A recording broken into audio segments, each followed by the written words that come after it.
So you wonder what it means to have a college football playoffs, a 2-game semifinal, a championship game, what it means to the sports books in Nevada. Well, we're going to tell you because it is pretty significant. And doing so is Matt Holt, who is the Vice President of Business Development over at CG Technologies. Matt, we appreciate you joining us today. And we're going to get a pick from you at the end of this. I want to definitely make you jump in. We're going to kind of paint you into a corner here. But before we do that, I mean, tell us a little bit about what the Final Four, the 4 teams in last year's playoffs and the semifinals plus the championship game, meant to the state of Nevada when it comes to what you guys took behind the counter. Yeah, I mean, look, at tournaments themselves have always been popular. When you think about March Madness as a collective does as much handle as the Super Bowl, you could see how popular that they are. And I think the BC era just didn't always furnish the games people wanted to see, and just having those 2 extra games has meant a monumental difference. We see about 10 to 15 times more handle on the 3 games than we would on the national championship game, just being 1 game prior. So it's really been a huge boom to sports betting in Vegas on college football, and it makes for quite the 2-weekend little celebration there. In the national championship game last year, it didn't quite do Super Bowl-esque numbers, but when you looked at the 3 combined, you said, boy, I could see where this thing could rapidly start approaching Super Bowl-like numbers. Yeah, first of all, 10 to 15 times more, not percent more. I mean, that's how incredible it has been in the playoffs, or at least last year in the first year of it. And I remember last year reading a David Purdom article. He does a great job representing the state of Nevada with that Vegas aspect on a lot of the sports, major sports, college football, what have you.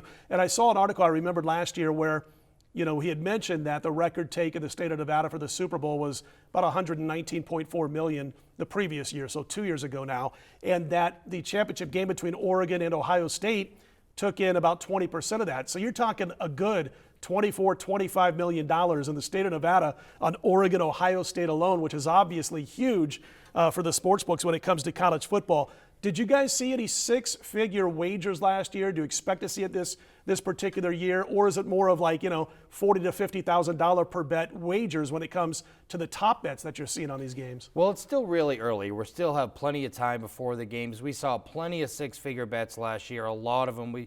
We anticipate seeing a lot of 6-figure bets again this year, and maybe even some 7-figure bets as people take hard stands on or against some of these teams. I remember last year there were a lot of people that were looking to bet against Florida State and Jameis Winston, thought they were an undeserving team in there, and thought that they would just absolutely get destroyed by Oregon and Marcus Mariota. So we saw some people take some very strong stances, and because of the liquidity and how much handle is growing, you could take those $500,000 or $1 million bets because there's enough liquidity in the pool to handle it. Awesome stuff. I got to ask you this about I was doing a show, I'm going to say back in like June or July.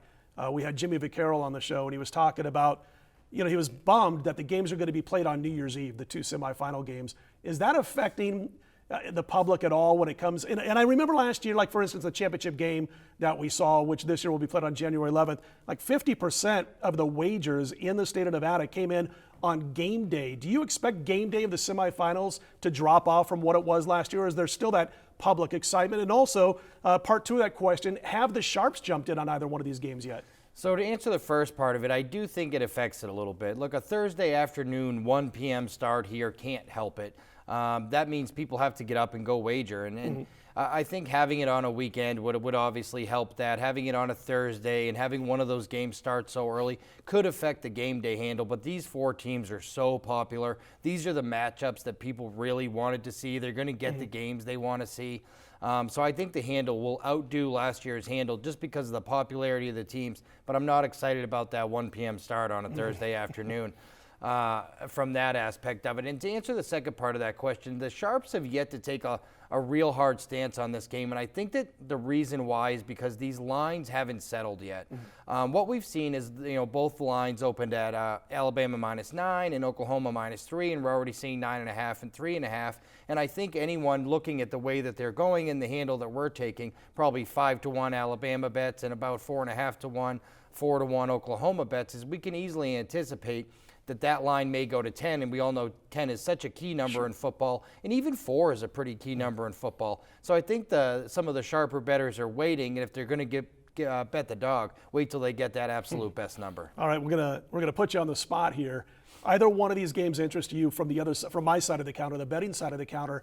And right now we're looking at Alabama 9.5, total 47. Oklahoma's 3.5 over Clemson, total right around 66. So let's say 30 seconds or less. Give us either one of these games that have you thinking, boy, I want to pluck my money down on one of these two games. Sure. Well, I tend to stick to ABC, very old school techniques. And one of the first things I learned when I was learning about betting sports is if the total's small, then the points are a premium. And in this case, where you have two teams that mirror each other, Alabama hasn't allowed a team to hit 17 points in 6 straight games, and Michigan State hasn't allowed a team to score 17 points in 4 straight games. In a game that figures to be really low scoring, I think you got to take the points here and lean toward Michigan State. Good stuff. He's Matt Holt. He's VP of Business Development over at CG Technologies. Don't forget, we have a weekend all-access pass for just $69. And also, of course, bowl packages available right up through the bowls from everybody at WagerTalk.com. You want to check out those. Matt, appreciate you coming down. Always man. Good a pleasure. stuff as always. He's Matt. I'm Scott. Stick around. More to come right here at WagerTalk.com.